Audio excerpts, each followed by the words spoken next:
ನಮಸ್ಕಾರ ವೀಕ್ಷಕರೇ, lab doctor ಚಾನಲ್ಗೆ ಸ್ವಾಗತ. If you new to the ಚಾನಲನ್ನು ಪ್ಲೀಸ್ ಲೈಕ್ ಮಾಡಿ, ಶೇರ್ ಮಾಡಿ ಮತ್ತು ಸಬ್ಸ್ಕ್ರೈಬ್ ಮಾಡಿ. ಬಿಕಾಸ್ ಈ ಚಾನಲ್ ಮುಖಾಂತರ ನಾವು ನಿಮಗೆ ಹೆಲ್ತ್ ರಿಲೇಟೆಡ್ ಇನ್ಫಾರ್ಮೇಷನ್, ಕರೆಕ್ಟ್ ಆದಂಥ ಮೆಡಿಕಲ್ ಇನ್ಫಾರ್ಮೇಷನನ್ನು ಕೊಡ್ತಾ ಇರ್ತೇವೆ. ಸೊ ನೀವು ಚಾನಲನ್ನು ಲೈಕ್ ಮಾಡಿದರೆ, ಶೇರ್ ಮಾಡಿದರೆ ನಮಗೊಂದು ಮೋಟಿವೇಶನ್ ಇರುತ್ತೆ ನಿಮಗೆ ಒಳ್ಳೆಯ ಕಂಟೆಂಟ್ಸ್ ಇರುವಂತಹ ಮೆಡಿಕಲ್ ವೀಡಿಯೋಸನ್ನು ಕನ್ನಡದಲ್ಲಿ ಪ್ರಸ್ತುತಪಡಿಸಲಿಕ್ಕೆ. ಸೊ ಇವತ್ತಿನ ವಿಡಿಯೋದಲ್ಲಿ ನಾವು ಈ ಓವೇರಿಯನ್ ಸಿಸ್ಟ್ ಇದ್ದರೆ ಏನೇನು ಪ್ರಾಬ್ಲಮ್ ಬರಬಹುದು, ಕಾಂಪ್ಲಿಕೇಶನ್ಸ್ ಏನಾಗಬಹುದು ಆ್ಯಂಡ್ ಓವೇರಿಯನ್ ಸಿಸ್ಟಿಗೆ ಏನು ಟ್ರೀಟ್ಮೆಂಟ್ ಇದೆ ಇದರ ಬಗ್ಗೆ ಡಿಸ್ಕಸ್ ಮಾಡೋಣ. ನಾನು ನನ್ನ ಪ್ರೀವಿಯಸ್ ವೀಡಿಯೋಸಲ್ಲಿ ಓವೇರಿಯನ್ ಸಿಸ್ಟ್ ಅಂದರೆ ಏನು, ಯಾವ ಟೈಪ್ಸ್ ಆಫ್ ಓವೇರಿಯನ್ ಸಿಸ್ಟ್ ಇರ್ತವೆ, ಓವೇರಿಯನ್ ಸಿಸ್ಟ್ ಯಾಕೆ ಆಗ್ತವೆ, ಓವೇರಿಯನ್ ಸಿಸ್ಟಿನ ಲಕ್ಷಣಗಳೇನು, ಇವೆಲ್ಲದರ ಬಗ್ಗೆ ಡಿಸ್ಕಸ್ ಮಾಡಿದ್ದೆ. ಸೊ ಪ್ಲೀಸ್ ಆ ವಿಡಿಯೋಸನ್ನು ಸಹ ರೆಫರ್ ಮಾಡಿ because you will get a overall idea. But ನಾವು coming to the complications. Okay, so ovarian cyst ನಾವು ನೋಡಿದ್ವಿ, ಡಿಫ್ರೆಂಟ್ ಟೈಪ್ಸ್ ಆಫ್ ಸಿಸ್ಟ್ ಇರ್ತವೆ. ಓಕೆ, ಕೆಲವೊಂದು ಫಂಕ್ಷನಲ್ ಸಿಸ್ಟ್ ಅಂದರೆ ಒಂದು ಅಂಡೋತ್ಪತ್ತಿಯನ್ನು ಮಾಡಬೇಕಾದ್ರೆ ಆಗಿರುವಂಥ ಸಿಸ್ಟ್ ಚಿಕ್ಕದಿರ್ತವೆ, ಅಷ್ಟೇನು ಪ್ರಾಬ್ಲಮ್ ಮಾಡ್ತಾ ಇರೋದಿಲ್ಲ, ಆನ್ ಇಟ್ಸ್ ಓನ್ ಅವು ರಿಸಾಲ್ವ್ ಆಗ್ತಾ ಇರ್ತವೆ. So functional cyst, corpus luteal cyst, theca lutein cyst, follicular cyst, ಇವೆಲ್ಲ ಫಂಕ್ಷನಲ್ ಸಿಸ್ಟ್. ಎರಡನೇದು ಇನ್ಫ್ಲಮೇಟ್ರಿ ಸಿಸ್ಟ್. ನಿಮಗೆ ಯೋನಿಯ ಇನ್ಫೆಕ್ಷನ್ ಆಯಿತು, ಗರ್ಭಕಂಠದ ಇನ್ಫೆಕ್ಷನ್ ಆಯಿತು, ಗರ್ಭಕೋಶದ ಇನ್ಫೆಕ್ಷನ್ ಆಯಿತು, ಆ ಇನ್ಫೆಕ್ಷನ್ ಏನಿದೆ ನಿಮ್ಮ ಅಂಡಾಶಯಕ್ಕೂ ಹರಡಬಹುದು ಆ್ಯಂಡ್ ಅಲ್ಲಿ ಪಸ್ ಫಾರ್ಮೇಷನ್ ಆಗ್ಬೋದು. ಅದನ್ನು ನಾವು ಅಂತೇವೆ ಇನ್ಫ್ಲಮೇಟ್ರಿ ಸಿಸ್ಟ್ ಅಂತ. ಓಕೆ, ಟ್ಯೂಬೋ ಓವೇರಿಯನ್ ಮಾಸ್, ಅಲ್ಲಿ ಪಸ್ ತುಂಬಿಕೊಳ್ಬೋದು.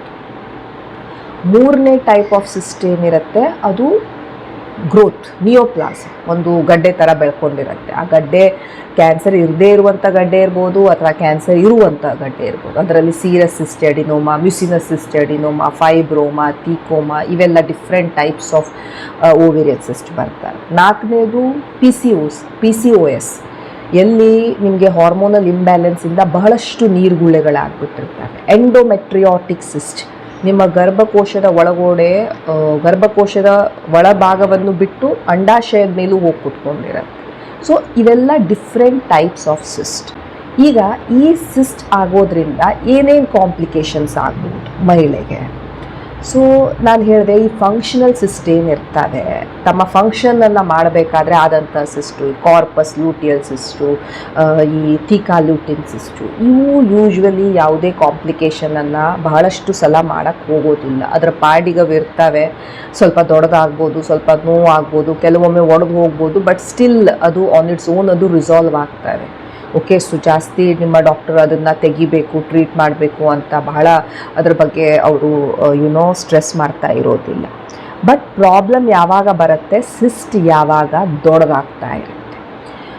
ಸಪೋಸ್ ಆ ಸಿಸ್ಟಿನ ಸೈಜ್ 6 ಸೆಂಟಿಮೀಟರ್ಗಿಂತ ಹೆಚ್ಚಿಗೆ ಆಯಿತು, ಆ ಸಿಸ್ಟ್ ಕೆಲವೊಮ್ಮೆ ಏನಾಗ್ಬೋದು, ಅದು ಒಂದು ಬಳ್ಳಿ ಅಥವಾ ಒಂದು ಹಗ್ಗಕ್ಕೆ, ಒಂದು ರೋಪಿಗೆ ಟೈ ಮಾಡ್ದಂಗಿರುತ್ತೆ. ಸೊ ಅದು ಇಟ್ಸ್ ಓನ್ ಅದು ತಿರುಗಿಬಿಡ್ಬೋದು. That is called as torsion. Okay, ಈ ಥರ ತಿರುಗಿಬಿಟ್ಟು ಕೂಡಲೇ ಟಾರ್ಷನ್ ಆದಾಗ ಏನಾಗುತ್ತೆ, ಅಲ್ಲಿ ಆ ಅಂಡಾಶಯಕ್ಕೆ, ಆ ಜಾಗಕ್ಕೆ ಎಲ್ಲ ರಕ್ತ ಸಪ್ಲೈ ಸಹ ಕಡಿಮೆ ಆಗಿಬಿಡ್ಬೋದು. ರಕ್ತ ಸಪ್ಲೈಯೇ ಇರದೇ ಇದ್ದಾಗ ಏನಾಗುತ್ತೆ, ಆ ಅಂಗಾಂಗಗಳು, ಆ ಭಾಗಗಳು ಸತ್ತೋಗ್ಬಿಡ್ತವೆ.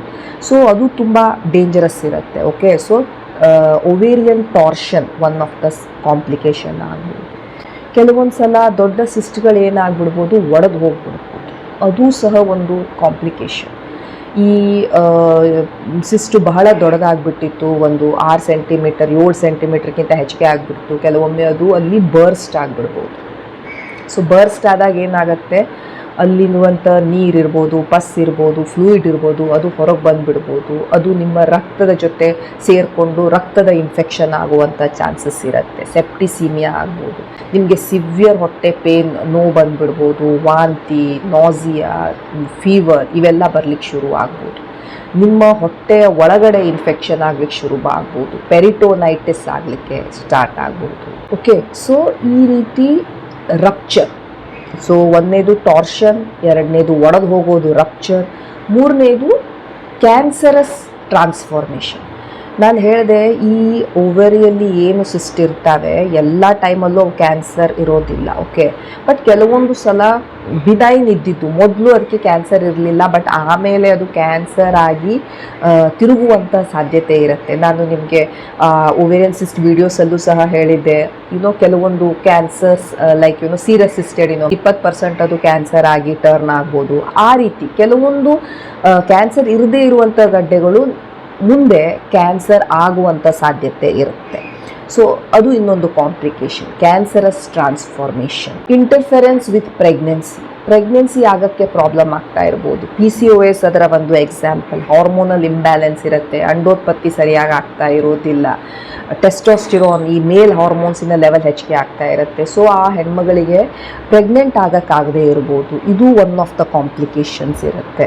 ಇನ್ಫೆಕ್ಷನ್, ನಾನು ಹೇಳಿದೆ ಕೆಲವೊಂದು ಸಲ ಈ ಟ್ಯೂಬೋ ಓವೇರಿಯನ್ ಮಾಸ್, ಈ ಇನ್ಫೆಕ್ಷನ್ ನಿಮಗೆ ಯೋನಿಯಲ್ಲಿ, ಗರ್ಭಕಂಠದಲ್ಲಿ, ಗರ್ಭಕೋಶದಲ್ಲಿ ಇನ್ಫೆಕ್ಷನ್ ಆಗಿದ್ದು ಅಲ್ಲಿ ಹೋಗ್ಬಿಡ್ಬೋದು ಆ್ಯಂಡ್ ಅಲ್ಲಿ ಪಸ್ ತುಂಬ್ಕೊಂಡು ಬಿಡ್ಬೋದು. ಈ ರೀತಿ ಪಸ್ ತುಂಬಿದರೆ ಮಹಿಳೆಗೆ ಬಹಳ ಹೊಟ್ಟೆ ನೋವು ಬರೋದು, ಜ್ವರ ಬರೋದು, ವೇಟ್ ಲಾಸ್ ಆಗೋದು ಆ್ಯಂಡ್ ಆ ಪಸ್ ಏನಾದರೂ ಒಡಿತು ಅಂತ ಹೇಳಿದ್ರೆ ಅಲ್ಲೆಲ್ಲ ಇನ್ಫೆಕ್ಷನ್ ಆಗ್ಬೋದು. ರಕ್ತದಲ್ಲೂ ಸಹ ಇನ್ಫೆಕ್ಷನ್ ಆಗಿಬಿಡ್ಬೋದು, ಸೆಪ್ಟಿಸೀಮಿಯಾ ಅಂತ ಹೇಳ್ತಾ ಇರ್ತೇವೆ. ಸೊ ಆ ಸಿಸ್ಟಲ್ಲಿ ಇನ್ಫೆಕ್ಷನ್ ಆಗೋದು. ಸೊ ಇವು ಕೆಲವೊಂದು ಕಾಂಪ್ಲಿಕೇಶನ್ಸ್ ಇತ್ತು. ಈಗ ಯೂಶ್ವಲಿ ಓವೇರಿಯನ್ ಸಿಸ್ಟ್ ಇತ್ತು ಅಂದಾಗ ನಿಮ್ಮ ಡಾಕ್ಟರ್ ಹೇಗೆ ಪತ್ತೆ ಹಚ್ತಾರೆ, ನಿಮ್ಮ ಹಿಸ್ಟ್ರಿ ಕೇಳ್ತಾರೆ, ನಿಮ್ಗೆ ಏನೇನು ಲಕ್ಷಣ ಇದೆ, ನಿಮ್ಮನ್ನು ಎಕ್ಸಾಮಿನೇಷನ್ ಮಾಡಿ ನೋಡ್ತಾರೆ, ನಿಮ್ಮ ಒಂದು ಪೆಲ್ವಿಕ್ ಎಕ್ಸಾಮಿನೇಷನ್ ಮಾಡ್ತಾರೆ, ನಿಮ್ಮ ಬ್ಲಡ್ ಟೆಸ್ಟ್ ಹೇಳ್ತಾರೆ. ಕೆಲವೊಂದು ಈ ಓವರಿಗೆ ಸ್ಪೆಸಿಫಿಕ್ ಟೆಸ್ಟ್ ಇರ್ತವೆ ಲೈಕ್ CA-125 ಎಕ್ಸೆಟ್ರಾ. ಕೆಲವೊಂದು ಕ್ಯಾನ್ಸರ್ಸ್, ಈ ಓವೇರಿಯನ್ ಕ್ಯಾನ್ಸರ್ಸಲ್ಲೆಲ್ಲ ಅದು ಬಹಳ ಹೆಚ್ಚಿಗೆ ಬರ್ತಾ ಇರುತ್ತೆ. ನಿಮಗೆ ಅಲ್ಟ್ರಾಸೌಂಡ್ ಹೇಳ್ಬೋದು, ಯೋನಿಯ ಮುಖಾಂತರ ಅಲ್ಟ್ರಾಸೌಂಡ್, ಟ್ರಾನ್ಸ್ವಜೈನಲ್ ಅಲ್ಟ್ರಾಸೌಂಡ್ ಹೇಳ್ಬೋದು, MRI ಹೇಳ್ಬೋದು, CT ಹೇಳ್ಬೋದು, depending on your type of cyst. ಇವೆಲ್ಲ ಇನ್ವೆಸ್ಟಿಗೇಷನನ್ನು ನಿಮ್ಮ ಡಾಕ್ಟರ್ ಮಾಡ್ತಾರೆ ಟು ಸಿ ಯಾವ ಟೈಪ್ ಆಫ್ ಸಿಸ್ಟ್ ಇದೆ, ಎಲ್ಲಿದೆ, ಎಷ್ಟು ದೊಡ್ಡದಿದೆ ಎಕ್ಸೆಟ್ರಾ. ಸೊ ಈಗ ಟ್ರೀಟ್ಮೆಂಟ್ ಆಫ್ ದಿಸ್ ಸಿಸ್ಟ್ ಏನು ಮಾಡಬೇಕು ನಾವು? Treatment of the cyst depends on ಬಹಳಷ್ಟು factors, okay. First of all ಆ ಮಹಿಳೆ ಏಜ್ ಎಷ್ಟು, ಋತುಬಂಧ ಆಗೋಗಿದೆಯಾ, ಆ ಮಹಿಳೆಗೆ ಅದರಿಂದ ಎಷ್ಟು ಸಿಂಪ್ಟಮ್ಸ್ ಇದೆ, ಅವಳಿಗೆ ಅದರಿಂದ ಏನೇನು ಕಾಂಪ್ಲಿಕೇಶನ್ಸ್ ಆಗಿದೆ, ಇದು ಮುಂದೆ ಕ್ಯಾನ್ಸರ್ ಆಗಿ ಟರ್ನ್ ಆಗುವಂಥ ಸಿಸ್ಟ್ ಇದೆಯಾ, ಆ ಸಿಸ್ಟಿನ ಸೈಜ್ ಎಷ್ಟಿದೆ, ಆ ಸಿಸ್ಟ್ ಒಳಗಡೆ ಏನಿದೆ, ಇವೆಲ್ಲದರ ಮೇಲೆ ಟ್ರೀಟ್ಮೆಂಟ್ ಡಿಪೆಂಡ್ ಆಗ್ತಾ ಇರುತ್ತೆ. ಸೊ ಜಸ್ಟ್ ಬಿಕಾಸ್ ಒಂದು ಸಿಸ್ಟ್ ಇದೆ ನಾವೆಲ್ಲದಕ್ಕೂ ಒಂದೇ ಟೈಪ್ ಆಫ್ ಟ್ರೀಟ್ಮೆಂಟನ್ನು ಕೊಡ್ತಾ ಇರೋದಿಲ್ಲ, ಓಕೆ. ಇವೆಲ್ಲ ಫ್ಯಾಕ್ಟರ್ಸ್ಗಳ ಮೇಲೆ ಈ ಓವೇರಿಯನ್ ಸಿಸ್ಟಿನ ಟ್ರೀಟ್ಮೆಂಟ್ ಡಿಪೆಂಡ್ ಆಗ್ತಾ ಇರುತ್ತೆ. ಒಂದೇದು ಮೋಸ್ಟ್ ಕಾಮನ್ಲಿ ನಾವೇನು ಮಾಡ್ತೇವೆ, ವೇಟ್ ಆ್ಯಂಡ್ ವಾಚ್. ಅಂದರೆ ಈ ಫಂಕ್ಷನಲ್ ಸಿಸ್ಟ್, ಈಗ ನಾ ಹೇಳಿದೆ ಥೀಕಾ ಲ್ಯೂಟಿನ್ ಸಿಸ್ಟ್, ಫಾಲಿಕ್ಯುಲರ್ ಸಿಸ್ಟ್, ಈ ಕಾರ್ಪಸ್ ಲೂಟಿಯಲ್ ಸಿಸ್ಟ್, ಇವೆಲ್ಲ ಚಿಕ್ಕ ಚಿಕ್ಕ ಸಿಸ್ಟ್ ಇರ್ತವೆ, ಬಹಳ ದೊಡ್ಡದಾಗ್ತಾ ಇರೋದಿಲ್ಲ. ಸೊ ಈ ಥರದ ಸಿಸ್ಟ್ ಎಲ್ಲ ಇದ್ದಾಗ ಡಾಕ್ಟರ್ಸ್ ಏನೂ ಮಾಡೋಕ್ಕೆ ಹೋಗೋದಿಲ್ಲ, ನೋಡೋಣ, ವೇಟ್ ಮಾಡಿ ನೋಡೋಣ, ವಾಚ್ ಮಾಡೋಣ, ಫಾಲೋಅಪಲ್ಲಿ ಇಟ್ಕೊಂಡಿರ್ತಾರೆ, ನಿಮಗೆ ಕರಿತಿರ್ತಾರೆ, ನೋಡೋಣ ಹೇಗೆ ಅದರ ಸೈಜ್ ಇದೆ, ಏನಾಗ್ತಾ ಇದೆ ಅಂತ. ಆ್ಯಂಡ್ ಅದಕ್ಕೆ ನಿಮಗೆ ಸಿಂಪ್ಟಮ್ಸಿಗೆ ತಕ್ಕ ಹಾಗೆ ನೋವು ಇತ್ತು ಅಂದರೆ ನೋವಿನ ಮೆಡಿಸಿನ್ಸು, ಫೀವರ್ ಇತ್ತು ಅಂದರೆ ಅದರ ಮೆಡಿಸಿನ್ಸು, ಅಲ್ಲಿ ಇನ್ಫ್ಲಮೇಷನ್ ಆಗ್ತಾ ಇದೆ ಅಂದರೆ ಅದನ್ನು ಕಡಿಮೆ ಮಾಡೋಕ್ಕೆ ಮೆಡಿಸಿನ್ಸು, ಈ ರೀತಿ ಸಿಂಪ್ಟೊಮ್ಯಾಟಿಕಲಿ ನಿಮಗೆ ಮೆಡಿಸಿನ್ಸನ್ನು ಹಾಕ್ತಾ ಇರ್ತಾರೆ. ಬಟ್ ಯಾವುದೇ ಶಸ್ತ್ರಚಿಕಿತ್ಸೆ ಎಕ್ಸೆಟ್ರಾ ಮಾಡ್ತಾ ಇರೋದಿಲ್ಲ, ಇಂಟರ್ವೆನ್ಷನ್ ಮಾಡ್ತಾ ಇರೋದಿಲ್ಲ. ವೇಟ್ ಮಾಡಿ ನೋಡೋಣ ಅಂತ ವೇಟ್ ಆ್ಯಂಡ್ ವಾಚ್ ಪಾಲಿಸಿಯನ್ನು ಮಾಡ್ತಿರ್ತಾರೆ. ಆ್ಯಂಡ್ ನಿಮಗೆ ಫಾಲೋಅಪಲ್ಲಿ ಇಟ್ಕೊಂಡಿರ್ತಾರೆ ಎವ್ರಿ 1 ಮಂತೋ 15 ಡೇಸೋ ಅವರು ನಿಮ್ಮ ಈ ಸಿಸ್ಟ್ ಹೇಗೆ ಡೆವಲಪ್ ಆಗ್ತಾ ಇದೆ, ಹೇಗೆ ರಿಗ್ರೆಸ್ ಆಗ್ತಾ ಇದೆ, ಅದನ್ನು ಅವರು ಮಾನಿಟರ್ ಮಾಡ್ತಾ ಇರ್ತಾರೆ. ಇದು ಮೋಸ್ಟ್ ಆಫ್ ದ ಕೇಸಸ್ಸಲ್ಲಿ ಮಾಡುವಂಥದ್ದು. ವೇಟ್ ಆ್ಯಂಡ್ ವಾಚ್ ನಾವು ನೋಡ್ತಾ ಇರ್ತೀವಿ ಅಷ್ಟೇ ಹೊರತು ಯಾವುದೇ ಶಸ್ತ್ರಚಿಕಿತ್ಸೆಯನ್ನು ಮಾಡ್ತಾ ಇರೋದು. ಕೆಲವೊಮ್ಮೆ ನಿಮ್ಮ ಡಾಕ್ಟರ್ ನಿಮಗೆ ಈ ಓರಲ್ ಕಾಂಟ್ರಾಸೆಪ್ಟಿವ್ ಪಿಲ್ಸ್, OCPs ಏನಿರ್ತವೆ ಅವುಗಳನ್ನು ಹಾಕ್ಬೋದು. ಇವೇನಿರ್ತವೆ ಲೋ ಡೋಸ್ ಈಸ್ಟ್ರೋಜನ್ ಪ್ರೊಜೆಸ್ಟ್ರಾನ್ ಹಾರ್ಮೋನಿನ ಒಂದು ಟ್ಯಾಬ್ಲೆಟ್ ಇರುತ್ತೆ. ಯಾಕೆ ಹಾಕ್ತಾರೆ ಇದನ್ನು? ಸೊ ದ್ಯಾಟ್ ಅಲ್ಲಿ ಅಂಡೋತ್ಪತ್ತಿ ಆಗಬಾರ್ದು ಅಂತ. ಈ OCPsನ್ನು ಅಂಡೋತ್ಪತ್ತಿ ಆಗೋದ್ರಿಂದ ಏನಾಗುತ್ತೆ, ಈ ಅಂಡೋತ್ಪತ್ತಿ ಆಗ್ತಾನೆ ಇವೆಲ್ಲ ಸಿಸ್ಟ್ ಫಾರ್ಮ್ ಆಗಿದ್ದು ಅಲ್ವಾ, ಫಂಕ್ಷನಲ್ ಸಿಸ್ಟ್ಗಳು. ಅಂಡೋತ್ಪತ್ತಿ ಮಾಡಬೇಕು ಆ ಟೈಮಲ್ಲಿನೇ ಇವು ಈ ಥರ ನೀರುಗುಳ್ಳೆಗಳಾಯಿತು, ಫಸ್ಟು ಚಿಕ್ಕದಿತ್ತು, ದೊಡ್ಡದಾಯಿತು, ಆಮೇಲೆ ಇದು ಸ್ವಲ್ಪ ದೊಡ್ಡದಾಗ್ಬಿಟ್ಟಿರುತ್ತೆ. ಸೊ ಈ ರೀತಿ ಆ ಎಗ್ಗನ್ನು ನಾವು ಪ್ರೊಡ್ಯೂಸ್ ಮಾಡದೇನೆ ಇದ್ದರೆ ಈ ರೀತಿ ಸಿಸ್ಟ್ಗಳು ಡೆವಲಪ್ ಆಗೋದು ಬೇಡ ಅಂತ ಹೇಳ್ಕೊಂಡು ನಿಮಗೆ ಓರಲ್ ಕಾಂಟ್ರಾಸೆಪ್ಟಿವ್ ಪಿಲ್ಸನ್ನು ಹಾಕ್ತಿರ್ತಾರೆ. ಭಾಳಷ್ಟು ಸಲ ಮಹಿಳೆಯರು ಕೇಳ್ತಾರೆ, ನನಗೆ ಸಿಸ್ಟ್ ಇದೆ, ನಮ್ಮ ಡಾಕ್ಟರ್ ನನಗೆ ಈ ಪ್ರೆಗ್ನೆನ್ಸಿ ಆಗಬಾರ್ದು ಅನ್ನೋಂಥ ಟ್ಯಾಬ್ಲೆಟ್ಸ್ ಕೊಟ್ಟಿದ್ದಾರೆ ಅಂತ. ಯಾಕಂದರೆ ಅದರಲ್ಲಿ ಲೋ ಡೋಸ್ ಹಾರ್ಮೋನ್ ಇರುತ್ತೆ, ನಿಮ್ಮ ಅಂಡೋತ್ಪತ್ತಿಯನ್ನು ಪ್ರಿವೆಂಟ್ ಮಾಡುತ್ತೆ. ಯಾಕಂದರೆ ಇವೆಲ್ಲ ಸಿಸ್ಟ್ ಆಗಿದ್ದು ಈ ಅಂಡೋತ್ಪತ್ತಿ ಮಾಡಬೇಕಾದ್ರೆ. ಸೊ ಆ ಪ್ರೊಸೆಸ್ಸನ್ನು ಸ್ವಲ್ಪ ದಿನಗಳ ಮಟ್ಟಿಗೆ ಅವರು ಸ್ಟಾಪ್ ಮಾಡಲಿಕ್ಕೆ ಈ OCPಸನ್ನು ಕೊಡ್ತಾ ಇರಬಹುದು. ಕೆಲವೊಂದು ಸಲ ನಿಮ್ಮ ಡಾಕ್ಟರ್ ಆ ಸಿಸ್ಟನ್ನು ಒಂದು ಸೂಜಿ ಹಾಕ್ಕೊಂಡು ಆ ಒಳಗಡೆ ಇರೋದನ್ನು ಎಲ್ಲ ಡ್ರೈನ್ ಮಾಡ್ಬೋದು. ಇದು ಬಹಳಷ್ಟು ಸಲ ನಾವು ಮಾಡೋದಿಲ್ಲ, ಯಾಕಂದರೆ ನಾವು ಡ್ರೈನ್ ಮಾಡಿದ ಮೇಲೆ ಅದು ಪುನಃ ಮತ್ತೆ ಅಲ್ಲಿ ತುಂಬಿಕೊಳ್ಳೋ ಅಂಥ ಸಾಧ್ಯತೆ ಇರುತ್ತೆ. ಬಟ್ ಕೆಲವೊಂದು ಕಂಡೀಷನ್ಸಲ್ಲಿ ಸಿಸ್ಟ್ ಡ್ರೈನೇಜನ್ನು ಸಹ ನಿಮ್ಮ ಡಾಕ್ಟ್ರು ಸಜೆಸ್ಟ್ ಮಾಡ್ಬೋದು. ಕೆಲವೊಂದು ಸಲ ನಾವು ಸಿಸ್ಟನ್ನು ತೆಗಿಲೇಬೇಕಾಗತ್ತೆ. ಯಾವ ಕಂಡೀಷನ್ಸಲ್ಲಿ ಸಿಸ್ಟ್ ತುಂಬಾ ದೊಡ್ಡದಿದೆ, ಒಂದು 6 ಸೆಂಟಿಮೀಟರ್ಗಿಂತ ದೊಡ್ಡದಿದೆ, ನಿಮಗೆ ಬಹಳ ಸಿಂಪ್ಟಮ್ಸ್ ಆಗ್ತಾ ಇದ್ದಾವೆ, ಬಹಳ ಹೊಟ್ಟೆ ನೋವು ಇದೆ, ಇರ್ರೆಗ್ಯುಲರ್ ಪೀರಿಯಡ್ಸ್ ಆಗ್ತಾ ಇದೆ, ಹಾರ್ಮೋನಲ್ ಚೇಂಜಸ್ ಆಗ್ತಾ ಇದೆ, ಕನ್ಸೀವ್ ಮಾಡೋಕ್ಕಾಗ್ತಾ ಇಲ್ಲ, ಸೊ ಬಹಳಷ್ಟು ಸಿಂಪ್ಟಮ್ಸ್ ಬರ್ತಾ ಇದ್ದಾವೆ, ಸಿಸ್ಟಿನ ಕಾಂಪ್ಲಿಕೇಶನ್ಸ್ ಆಗೋಯ್ತು, ರಪ್ಚರ್ ಆಗೋಯ್ತು, ಟಾರ್ಷನ್ ಆಗೋಯ್ತು, ಒಡೆದು ಹೋಯ್ತು, ರಕ್ತದ ಇನ್ಫೆಕ್ಷನ್ ಆಗೋಯ್ತು, ಆ ಸಿಸ್ಟ್ ಒಳಗಡೆನೆ ಇನ್ಫೆಕ್ಷನ್ ಆಗೋಯ್ತು, ಅಂಥ ಕಂಡೀಷನ್ಸಲ್ಲೆಲ್ಲ ನಾವು ಅದನ್ನು ತೆಗಿಲೇಬೇಕಾಗತ್ತೆ. ಮಹಿಳೆಯ ಏಜ್ ಯೂಶ್ವಲಿ ಈ ಋತು ಬಂದ ಆದ ನಂತರ ಎಲ್ಲ ಸಿಸ್ಟ್ ಬಂತು ಅಂದರೆ, ಅಲ್ಲಿ ಒಂದು ನೀರುಗುಳ್ಳೆ ಬಂತು ಅಂದರೆ ನಾವು ಯೂಶ್ವಲಿ ಕ್ಯಾನ್ಸರನ್ನು ಸಸ್ಪೆಕ್ಟ್ ಮಾಡ್ತಾ ಇರ್ತೇವೆ. ಅಂಥ ಮಹಿಳೆಯರಲ್ಲೆಲ್ಲ ನಾವು ನೋಡೋಣ ಏನಾಗುತ್ತೆ ಅಂತ ಅದನ್ನು ವೇಟ್ ಮಾಡೋದಿಲ್ಲ. ಆ ಟೈಪ್ ಆಫ್ ಸಿಸ್ಟನ್ನು ನಾವು ತೆಗಿಬೇಕಾಗತ್ತೆ. ಸೊ ಯಾವ ಏಜಲ್ಲಿ ನಿಮಗೆ ಬಂದಿದೆ, ಡಾಕ್ಟರ್ ಏನಾದರೂ ಅವರಿಗೆ ಡೌಟ್ ಇದೆಯಾ, ಇದೇನಾದರೂ ಕ್ಯಾನ್ಸರಸ್ ಗ್ರೋತ್ ಇರಬಹುದು ಅಂತ ಡೌಟ್ಸ್ ಇದ್ದಾಗ ಅದನ್ನು ಡೆಫಿನೆಟ್ಲಿ ನಾವು ತೆಗೆಯಕ್ಕೆ ಹೋಗ್ತೀವಿ. ಬಿಕಾಸ್ ನಮಗೆ ಚಾನ್ಸ್ ತೊಗೊಳ್ಬೇಕಂತ ಇರೋದಿಲ್ಲ, we will remove that kind of a cyst. ಒಂದು 2-3 ಮಂತ್ಸ್ ಸಹ ವೇಟ್ ಮಾಡಿದ್ರು ಸ್ಟಿಲ್ ಅದು ಹೋಗ್ತಾ ಇಲ್ಲ ಆ್ಯಂಡ್ ಈ ರೀತಿ ಎಲ್ಲ ಚೇಂಜಸ್ ಇತ್ತು ಅಂದಾಗ your doctor mate again consider ಈ ಸಿಸ್ಟನ್ನು ನಾವು ತೆಗೆಯೋಣ ಅಂತ. ಸೊ ಈಗ ಸಿಸ್ಟನ್ನು ತೆಗಿಬೇಕಾದ್ರೆ 2 ಮೆಥಡ್ಸಲ್ಲಿ ನಾವು ತೆಗಿತೀವಿ. ಒಂದು ಲ್ಯಾಪ್ರೋಸ್ಕೋಪನ್ನು, ಒಂದು ಈ ಕ್ಯಾಮ್ರಾ ಅಟ್ಯಾಚ್ಡ್ ಆದಂಥ ಒಂದು ಟ್ಯೂಬನ್ನು ನಿಮ್ಮ ಒಂದು ಚಿಕ್ಕ ಒಂದು ಕಟ್ ಮಾಡಿ ನಿಮ್ಮ ಹೊಟ್ಟೆಯಲ್ಲಿ ಅದನ್ನು ನಾವು ಪಾಸ್ ಮಾಡಿ ನಿಮ್ಮ ಈ ಓವರಿಯನ್ನು ಆಕ್ಸೆಸ್ ಮಾಡ್ಬೋದು. ಇಲ್ಲ ಭಾಳ ದೊಡ್ಡ ಸಿಸ್ಟ್ ಎಕ್ಸೆಟ್ರಾ ಇತ್ತು ಅಂದರೆ ನಾವು ನಿಮಗೆ ಲ್ಯಾಪ್ರೋಟೊಮಿ ಅಂದರೆ ನಾವು ಈ ಹೊಟ್ಟೆ ಭಾಗವನ್ನು ನಾವು ಓಪನ್ ಮಾಡಿ ನಾವು ಅಂಡಾಶಯವನ್ನು ಆಕ್ಸೆಸ್ ಮಾಡಬೇಕಾಗತ್ತೆ. ಈಗ ಲ್ಯಾಪ್ರೋಸ್ಕೋಪಿಯಲ್ಲಿ ನಾವು ಕೆಲವೊಮ್ಮೆ ಏನು ಮಾಡ್ತೀವಿ, ಬರೀ ಸಿಸ್ಟನ್ನು ಮಾತ್ರ ತೆಗಿಬೋದು. ಲ್ಯಾಪ್ರೋಸ್ಕೋಪಿಕ್ ಓವೇರಿಯನ್ ಸಿಸ್ಟೆಕ್ಟಮಿ, ಬರೀ ಸಿಸ್ಟ್ ಅಷ್ಟೇ ತೆಗಿತೀವಿ, ಅಂಡಾಶಯಕ್ಕೆ ನಾವು ಬೇರೆ ಏನು ಮಾಡೋಕ್ಕೆ ಹೋಗೋದಿಲ್ಲ, ಅಲ್ಲಿ ಏನು ಅಂಡಾಶಯ ಇರುತ್ತೆ ಅದನ್ನು ಹಾಗೆ ಬಿಡ್ತೀವಿ. ಕೆಲವೊಂದು ಸಲ ಲ್ಯಾಪ್ರೋಸ್ಕೋಪಿಕ್ ಓವೇರಿಯೋಟೊಮಿ ಅಂದರೆ ಸಿಸ್ಟಿನ ಜೊತೆ ನಾವು ಓವರಿಯನ್ನು ಸಹ ತೆಗಿಬೇಕಾಗತ್ತೆ. ಡಿಪೆಂಡ್ ಯಾವ ಟೈಪ್ ಆಫ್ ಸಿಸ್ಟ್ ಇದೆ, ಆ ಪೇಷಂಟಿನ ಕಂಡೀಷನ್ ಏನಿದೆ, ಇವೆಲ್ಲದರ ಮೇಲೆ ನಾವು ಈ ನಿರ್ಧಾರವನ್ನು ಮಾಡ್ತಿರ್ತೇವೆ.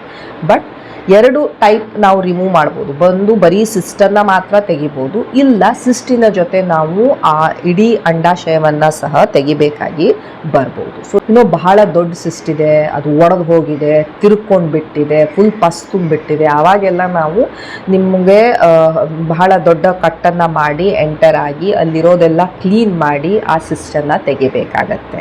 ಸೊ ಇದು ಟ್ರೀಟ್ಮೆಂಟ್ ಆಫ್ ಓವೇರಿಯನ್ ಸಿಸ್ಟ್. ಈಗ ಕೆಲವೊಂದು ಥಿಂಗ್ಸ್ ನೀವು ಮಾಡ್ಬೋದು ಸೊ ದ್ಯಾಟ್ ನಿಮಗೆ ಈ ಸಿಸ್ಟ್ ಬರದೇ ಇರೋ ಥರ.